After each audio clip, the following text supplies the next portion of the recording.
Je voudrais remercier la communauté pour cette invitation, de faire un grand échange. Oui, il y aura peut-être des points de vue différents, des façons de voir le mal, ou peut-être aborder le mal de certaines manières différentes. Mais ce que je voudrais montrer aujourd'hui, c'est comment le Christ libère. Alors, on m'a demandé d'aborder deux sujets. D'abord, de vous donner un aperçu, une vue d'ensemble des pratiques et des approches dans le milieu évangélique par rapport à la délivrance. Et puis, notre approche, l'approche que nous utilisons dans les entretiens et que j'enseigne dans les formations. Donc, on va avoir ces deux parties ce matin. Et je commence avec une vue d'ensemble. L'Église évangélique en France est très diverse, allant des fondamentalistes aux hyper-charismatiques. Entre ces deux groupes se trouvent les évangéliques classiques, les pentecôtistes et divers groupes charismatiques. Cette diversité est due à la liberté qu'a chaque groupe de mettre l'accent sur des points spécifiques de doctrine ou de pratique. Concernant la délivrance, la diversité de croyances et de pratiques est grande. Si certaines églises n'en parlent jamais, dans d'autres, la délivrance est souvent pratiquée. Dans certaines unions d'églises, donc la position officielle est qu'un chrétien ne peut pas avoir un démon. Il arrive quand même que les pasteurs pratiquent la délivrance. Dans d'autres unions, il n'y a pas de position officielle. Chaque pasteur agit librement selon ses propres croyances. C'est pour cela qu'il est impossible de parler d'une seule approche évangélique de la délivrance. Afin de vous montrer la diversité des approches parmi les évangéliques, j'ai choisi ce qui me semble être les 4 approches les plus répandues. Je ne peux présenter que les grandes lignes, au risque de ne pas tout dire sur telle ou telle approche. Donc, c'est vraiment un aperçu rapide. La première approche, je mets un groupe tout rationnel.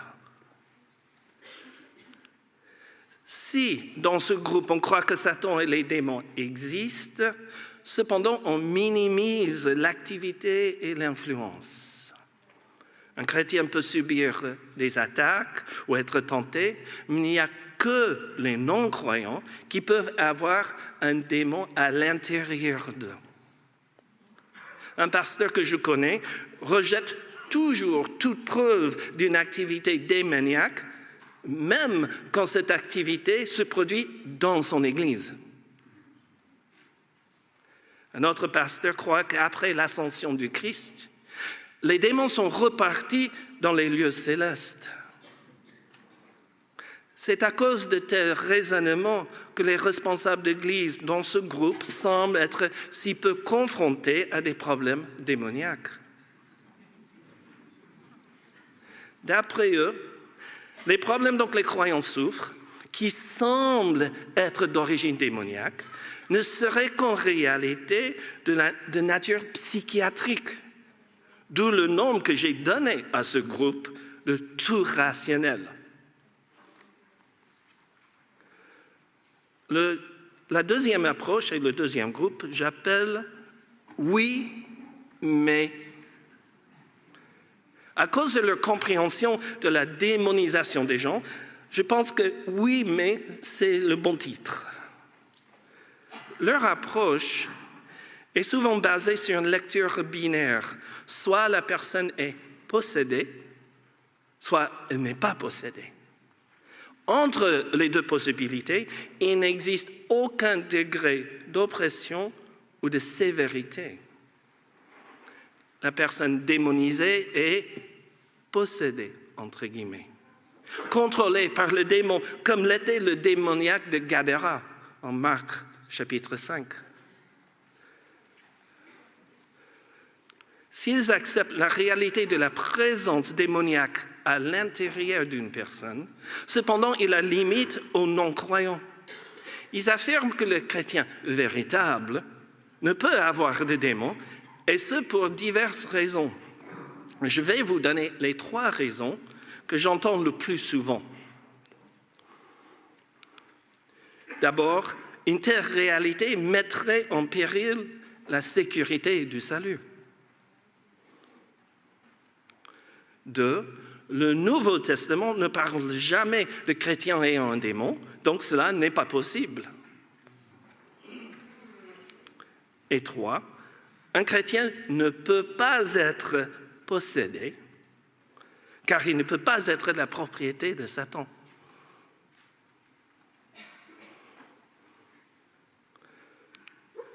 Leur approche de la délivrance serait donc déterminée selon la réponse à cette question. Cette personne est-elle croyante ou non? Si elle est croyante, ils lui conseilleront de lire davantage la Bible, de prier et quelquefois de se repentir de ses péchés. Il existe un débat au sein de ce groupe s'il est possible de libérer un non-croyant d'une présence démoniaque. D'après mes connaissances, il me semble que la réponse majoritaire est un non définitive. La personne doit d'abord être amenée à la foi en Jésus.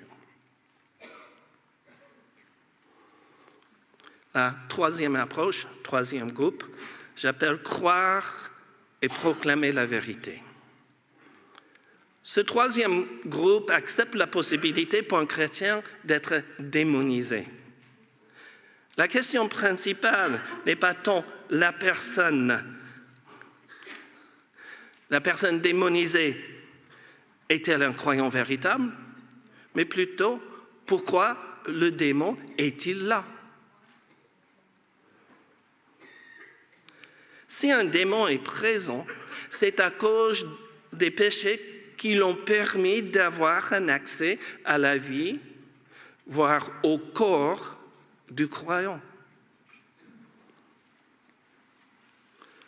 Au sein de ce groupe, il existe 2 sous-groupes. Si ces 2 groupes proclament la victoire de Jésus sur Satan et les démons, ce qui les sépare est surtout le rôle joué par l'accompagnateur. Dans le premier sous-groupe, il n'y a pas une seule et unique méthode. Dans certaines églises, l'accompagnateur demandera au Saint-Esprit de révéler la raison pour laquelle le démon est présent.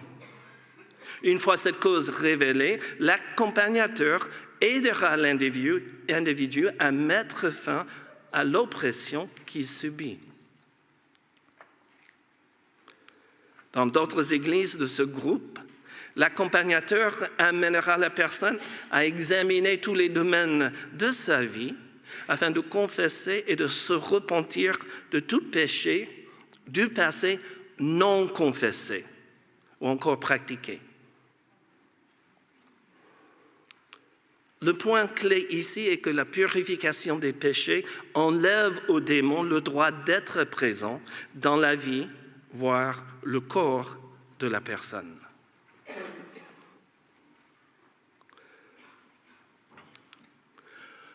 Le rôle principal de l'accompagnateur, qu'il soit responsable d'église ou simple chrétien, si je peux le dire comme ça, juste quelqu'un qui n'est pas en responsabilité spirituelle, est d'accompagner la personne dans des démarches de confession et de repentance et dans des proclamations de la vérité du Seigneur Jésus et de son autorité sur tout être spirituel.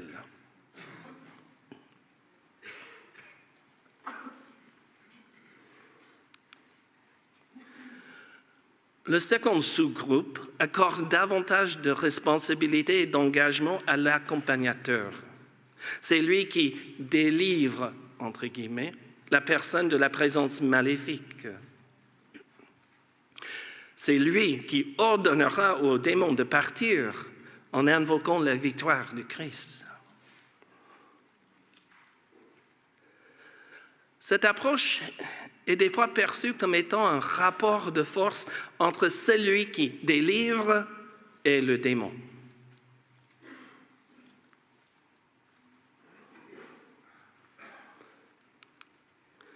La quatrième approche et le quatrième groupe, j'appelle tout démoniaque. Ce dernier groupe spiritualise, des fois à outrance, la grande majorité des problèmes que les chrétiens peuvent expérimenter. Si le chrétien a un problème, c'est souvent à cause d'un démon. La raison pour laquelle le démon serait présent n'est pas toujours expliquée. Il est là.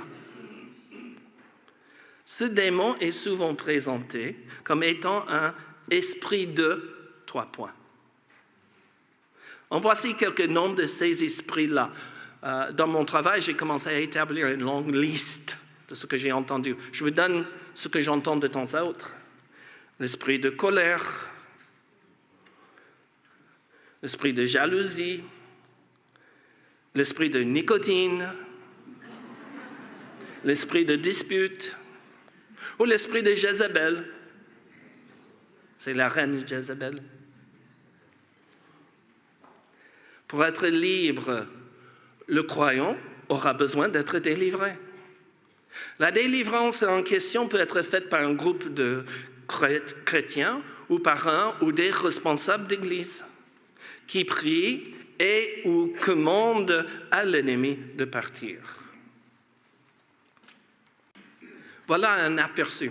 Vous voyez, c'est très large et je n'ai pas donné tous les détails. Mais j'aimerais maintenant parler de notre approche. L'approche que j'utilise et que j'enseigne dans des formations est celle du troisième groupe, croire et proclamer la vérité. Cette approche est basée sur 3 points clés. La victoire absolue acquise par le Seigneur Jésus à la croix. 2, l'autorité sur toute chose dans le ciel et sur la terre qu'il a reçue du Père. Et 3, la proclamation de la vérité. Comme l'a dit le Seigneur Jésus dans l'Évangile selon Jean, vous connaîtrez la vérité et la vérité vous rendra libre. Jean 8, verset 32. C'est en et par le Seigneur que nous sommes libérés de l'emprise de Satan et du péché. Nous amenons donc le croyant à proclamer la vérité concernant son état, qui il est en Christ, ainsi qu'à confesser ses péchés et manquements. Puis, il proclamera que grâce à l'œuvre accomplie de Jésus à la croix, Dieu lui pardonne ses péchés et manquements. Un verset clé est 1 Jean 1,9. Si nous reconnaissons nos péchés, il, Dieu, est fidèle et juste pour nous les pardonner et pour nous purifier de tout mal. Cette vérité est puissante pour nous libérer du péché, pour briser des liens démoniaques et pour rendre impuissant l'ennemi. Par la proclamation de ce qui est vrai, le croyant prend position contre le péché, contre le malin et ses ouvriers. Ainsi peut-il se libérer de leur influence et chasser tout esprit mauvais qui agit en lui ou autour de lui.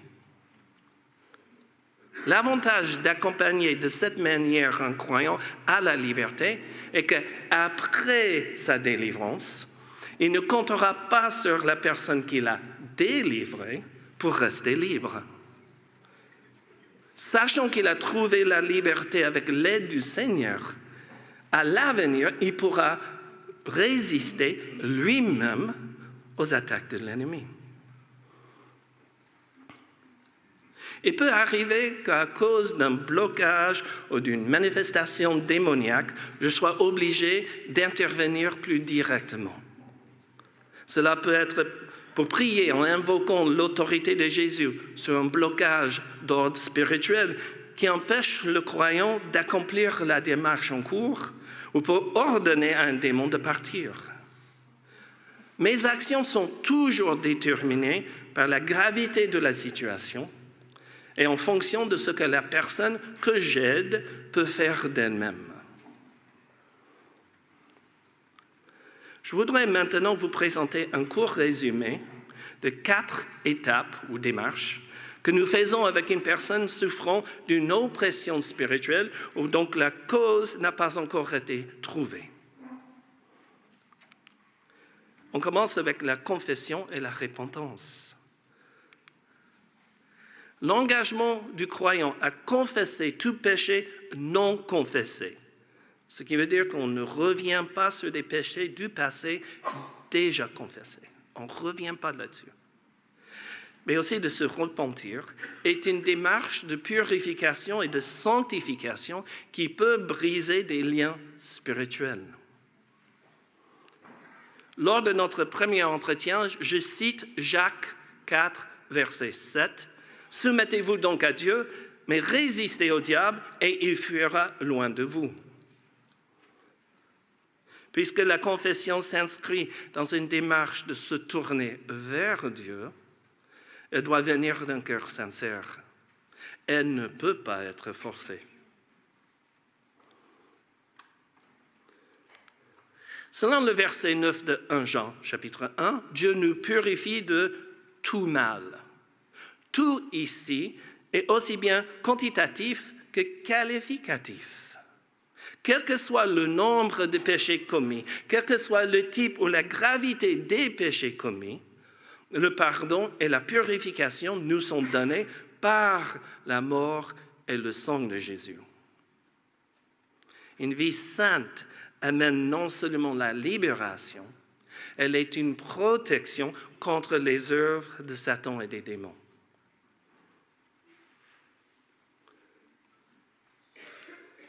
Lors des entretiens, nous prenons le temps d'examiner divers domaines de la vie de la personne.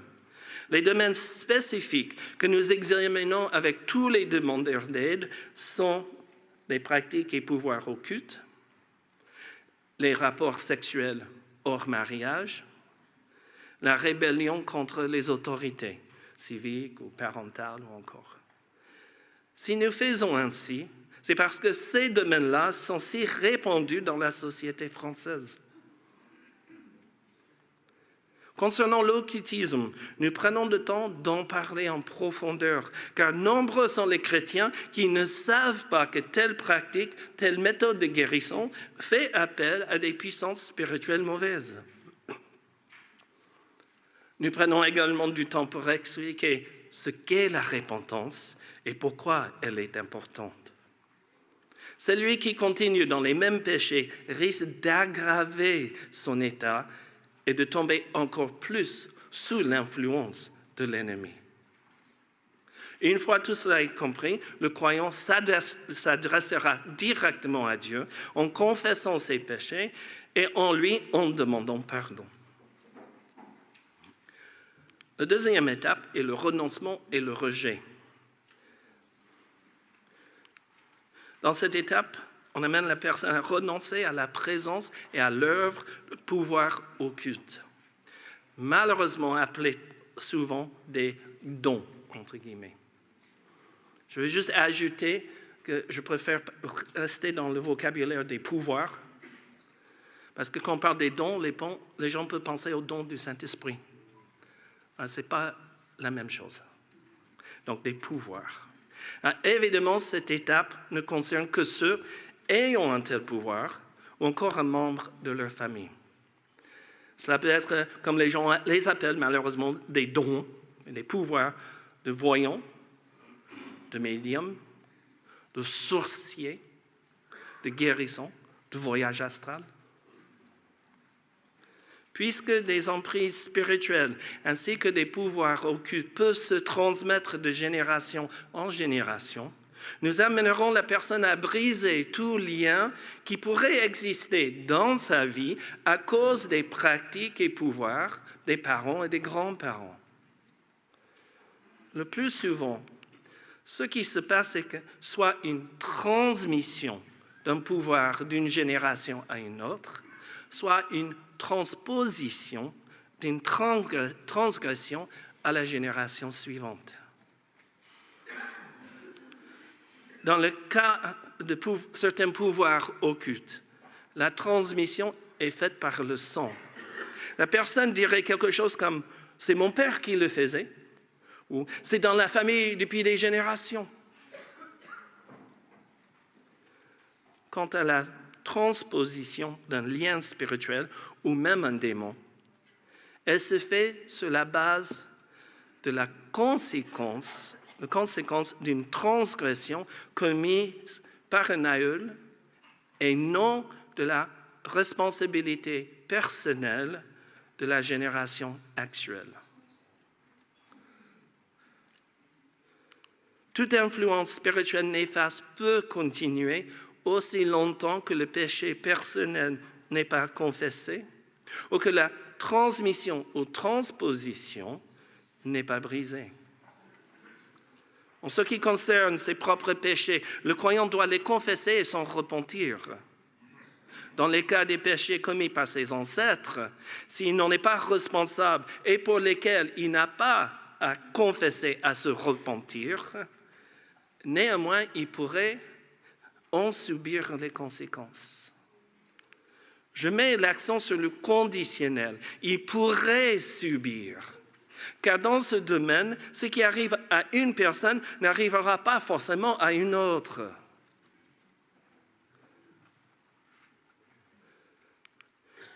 Quand nous abordons la question des péchés commis par les aïeuls, une question souvent soulevée est jusqu'à combien de générations en arrière faut-il retourner? Mon habitude est de répondre selon le nombre de générations encore en vie ou selon les pratiques anciennes connues aujourd'hui. La difficulté du travail dans le domaine des péchés générationnels est que nous ne savons pas tout ce que nos ancêtres ont fait. Comment peut-on briser ce que l'on ignore? Et honnêtement, si nous commençons à regarder les pratiques de toutes les générations précédentes qui pourraient avoir une influence négative sur nous, nous serons obligés de retourner jusqu'à Adam et Ève. C'est donc une tâche impossible à accomplir.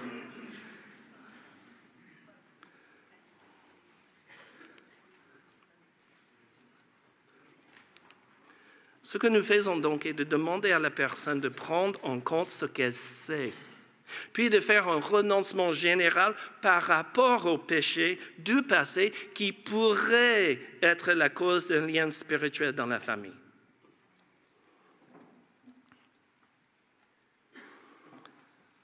La troisième étape est de se débarrasser de certains objets. On demande à la personne de se débarrasser de tout objet lié à l'idolâtrie, aux pratiques occultes ou ésotériques, à la protection spirituelle, etc. De tels objets sont une abomination aux yeux de Dieu et peuvent être la source d'une oppression spirituelle.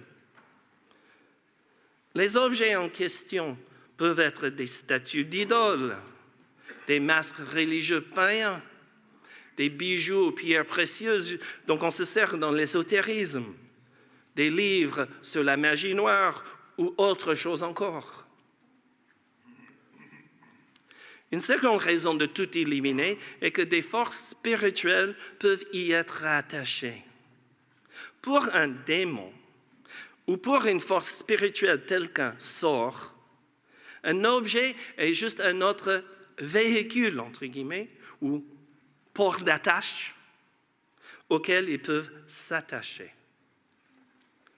Je connais 3 cas de livres qui ne brûlaient pas malgré l'essence qu'on avait versée dessous. La première fois, il s'agissait de grimoires de sorciers. La deuxième fois, la bibliothèque personnelle d'un radiesthésiste qui avait en lui un esprit guide, entre guillemets, mais en réalité un démon. Et la troisième fois, des livres sur la sorcellerie. Même avec de l'essence, ces livres ne brûlaient pas. Pour y arriver, à chaque fois, il a fallu invoquer la victoire et l'autorité de Jésus sur les puissances du mal. Et c'est une fois que nous avons invoqué cette victoire et cette autorité que les lits vont brûler. L'un des cas a eu lieu en Suisse, les deux autres en France. Nous conseillons toujours que les objets soient détruits au lieu d'être vendus ou donnés à d'autres personnes. Je ne trouve pas très aimable de passer un tel objet à une autre personne. Ah oui, vous rigolez avec moi, mais certains objets ont une grande valeur. Mais qui et quoi est attaché? C'est pour ça qu'il faut qu'on accepte, pour certaines personnes, accepte la perte d'un objet. Et c'est mieux de détruire, quel que soit le moyen, de les détruire. La quatrième étape est de pardonner et de demander pardon. L'absence du pardon est nuisible autant à notre santé psychique et physique qu'à notre vie spirituelle. Sans lui, il est difficile d'être en bonne communion avec Dieu et avec les autres. Pire, cette absence peut donner à l'ennemi un accès à notre vie. Nous prenons donc tout le temps qu'il faut pour expliquer ce qu'est le pardon selon Dieu. Pourquoi il est important de pardonner ou de demander pardon, puis comment le faire. Voilà les 4 étapes qu'on fait avec tout le monde. Mais en plus de ces 4 étapes, je crois qu'il est important d'amener le croyant à prendre lui-même position sur la victoire accomplie de Jésus. En proclamant à haute voix parce que les démons ne lisent pas nos pensées. Donc à haute voix, il proclame la victoire de Jésus et son autorité. Et en ce faisant, il peut faire taire des voix accusatrices qu'il entend dans son esprit et rejeter tout mensonge que l'ennemi a semé dans son esprit. Par cette même démarche, il peut ordonner à un démon de le quitter ou encore interdire à l'ennemi de revenir. Pour de nombreux chrétiens que nous avons aidés, les attaques de l'ennemi ont continué jusqu'à ce qu'ils étaient assez libres et forts pour dire eux-mêmes à l'ennemi, « Au nom de Jésus, je t'ordonne de... » Notre travail a été de les amener à un point où ils étaient assez libres pour résister à l'ennemi sans notre aide. J'aimerais aborder maintenant la question de quand faut-il faire un exorcisme. Dans de nombreux cas, les démarches que je viens de présenter étaient suffisantes pour libérer une personne d'une oppression ou d'une emprise démoniaque. Ayant perdu le droit d'être présent qu'un péché ou encore un pouvoir occulte lui avait donné, et ayant été commandé par le croyant de partir, souvent le démon s'en va. Mais il arrive que cette démarche n'est pas suffisante. Il peut arriver qu'un démon se manifeste au cours de l'entretien, nous empêchant ainsi de continuer l'étape en cours. Par exemple, confession et repentance. C'est surtout au niveau de la proclamation d'une vérité ou une confession que quelqu'un peut être bloqué. Et lorsque cela arrive, la démarche à suivre sera déterminée par plusieurs facteurs, tels que serait-il suffisant de prier pour la personne pour qu'elle puisse continuer l'étape en cours? Nous pourrions, par exemple, commander au démon de se taire et de lui interdire de bloquer la démarche en cours. Une deuxième question, c'est est-ce que c'est le bon moment et le bon endroit? Une fois, un démon s'est manifesté d'une manière violente. La mère du garçon âgé de 19 ans en qui était le démon était juste à côté de moi. La table que le démon a lancée à ma tête, en chaîne massif, 1 mètre par 1 mètre, comme ça,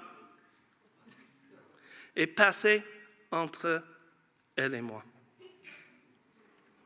Le pasteur qui m'avait accompagné n'avait jamais vu la moindre manifestation démoniaque. Et il commence avec ça. Il a eu peur pour ma vie. Ce n'était donc pas le moment approprié pour commencer un exorcisme. Le fait de sortir de la maison a mis fin à la manifestation.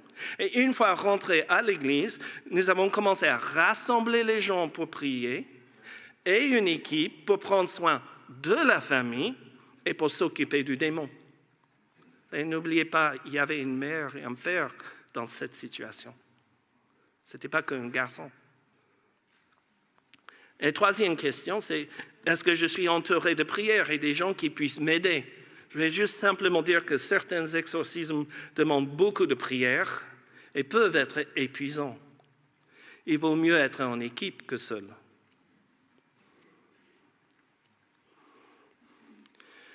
Maintenant, on fait ça, mais dans quel endroit faut-il envoyer le démon? Si tout le monde ordonne au démon de partir, il n'y a pas d'accord sur l'endroit exact où nous l'enverrons. Je crois que la meilleure réponse à la question « Où faut-il l'envoyer ?» est toujours de dire au démon « Tu dois te soumettre à l'autorité de Jésus, tu dois aller maintenant là où il t'envoie et tu ne peux plus jamais revenir. » Ainsi, le démon est sous le contrôle de notre Seigneur et doit partir là où il l'envoie. Par expérience, je peux affirmer que quel que soit cet endroit précis où le Seigneur les envoie, cela ne leur fait pas plaisir. Puisque le démon sait qu'il doit partir, il pourrait essayer de négocier sa sortie. Puisqu'ils ne peuvent pas imposer le lieu où ils iront, ils en proposent un. En voici 3 propositions que j'ai reçues de la part de quelques démons. J'irai dans les poissons. Il y avait un aquarium à côté de la personne démonisée et le démon se moquait de nous. Mais je n'avais pas infligé ça aux poissons quand même.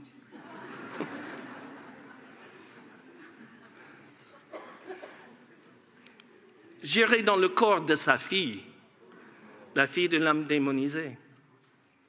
Il n'y en a pas question. Je partirai, mais j'irai là où je veux aller. C'est un peu un employé d'une entreprise, sachant qu'il va être viré, et avant que ne tombe le couperet, essaie de contrôler son départ. Qu'importe la proposition, la réponse est toujours non. Tu vas aller là où le Seigneur t'envoie et nulle part ailleurs. Et tu ne reviendrais pas. Nous ne négocions pas et nous ne leur permettons rien. À mon avis, cette réponse est donc parfaite pour toute occasion, car la finalité est qu'ils doivent se soumettre à l'autorité de Jésus et aller là où il les envoie. Et cela règle également la question de savoir si ce démon pourrait revenir vers la personne dont il vient d'être chassé. Bien sûr que non. On vient de l'ordonner à partir et de l'interdire de revenir par l'autorité de Jésus. Quelques paroles en conclusion. Que j'accompagne un croyant sur le chemin de la liberté, ou que je sois amené à directement affronter un démon, mon objectif ultime est d'amener le chrétien à être libéré de toute entrave à la croissance spirituelle et de toute barrière à une relation intime avec Dieu, Jésus et le Saint-Esprit, afin de servir dans l'Église avec joie et amour. Voilà notre approche.